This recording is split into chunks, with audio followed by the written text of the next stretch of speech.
Pemirsa, pemerintah menjamin rencana investasi yang diajukan pada akhir masa pemerintahan SBY akan berlanjut pada masa pemerintah baru. Untuk itu, pelaku bisnis diminta tidak menahan investasi pada masa transisi kepemimpinan nasional. Jaminan itu disampaikan Menko Perekonomian Hairul Tanjung kepada pelaku usaha. CT mengaku berani menjamin kelanjutan investasi para pengusaha saat ini karena mengenal baik para calon presiden dan wakil presiden yang berlaga pada Pilpres 9 Juli mendatang. Karena itu CT menyatakan siap menandatangani dan mempercepat izin investasi selama 5 bulan masa jabatannya tanpa mengabaikan peraturan yang ada. Termasuk mengundang perusahaan telekomunikasi Korea Selatan Samsung Electronics untuk membangun pabrik di Indonesia. Tetapi sekarang saya ada, tentu harus melakukan sebuah perubahan, ya. Dan ini akan saya lakukan, ya. Dan saya tahu banyak masalah-masalah di internal pemerintahan. Saya akan upayakan untuk lakukan yang bisa saya lakukan. Waktunya nggak panjang, tetapi ya apa yang bisa saya lakukan, saya lakukan.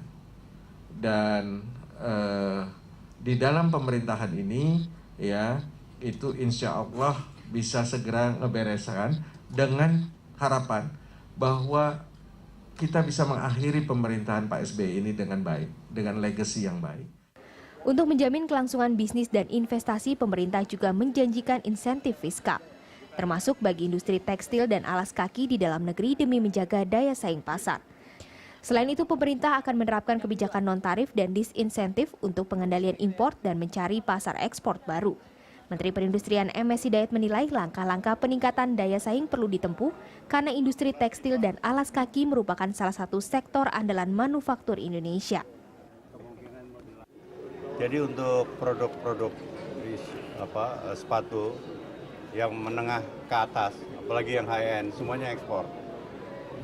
Yang sekarang kita konsentrasi itu yang untuk menengah bawah, menjaga agar supaya pasarnya bisa dimasuki oleh produksi nasional kita sendiri. Sebab kalau untuk sepatu-sepatu yang murah itu banyak disaingi oleh produk dari Cina. Sementara itu untuk yang menengah ke atas kita ekspor semuanya. Jadi kita sedang mempertahankan agar supaya produk untuk menengah bawah pun bisa dikuasai oleh produser-produser nasional.